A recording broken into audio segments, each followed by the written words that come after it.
Okay, I've been getting a lot of questions on what are all the gadgets on my saddle here. So I was gonna do a little video to explain what everything does.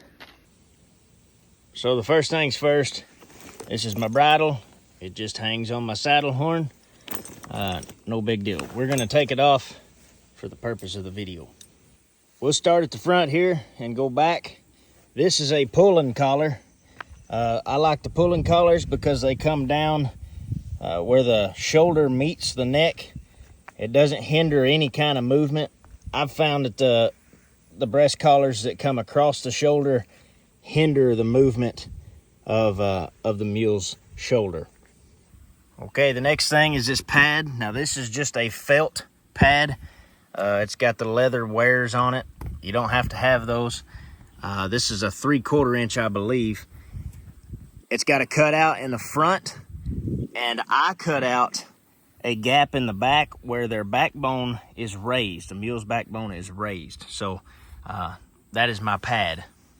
My saddle is a E.P. Erickson Mule Tree saddle. This was built for the Rocky Mountain Elk Foundation. A good friend of mine, Grady Hawthorne, had this saddle, and I got it off of him. This was built by E.P. Erickson in Enos, Montana.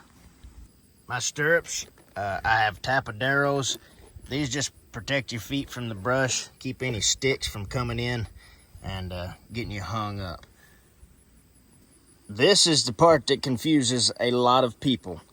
I run 2 cinches, okay? I run a front cinch and a back cinch. I run quadruple latigos, so I have 2 more on the other side. That way I can adjust any way that I need to. If it's pulling to one side or the other, I can adjust on either side which way it's pulling. So I only run mohair cinches. They conform to a mule's body a lot better. There's a lot of controversy over what knots you tie or if you use the buckles. It's personal preference, all right? I prefer to tie mine like this. I found they don't slip as much. I'm not a fan of the buckles. If you're a fan of the buckles, no big deal. We can still be friends.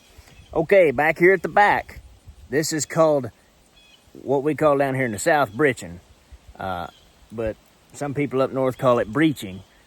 Doesn't really matter. It keeps the saddle on, and it keeps the saddle from going over the shoulders. Mules don't have very wide shoulders most of the time, so the saddle tends to ride forward. So you put this breeching on here, and guess what?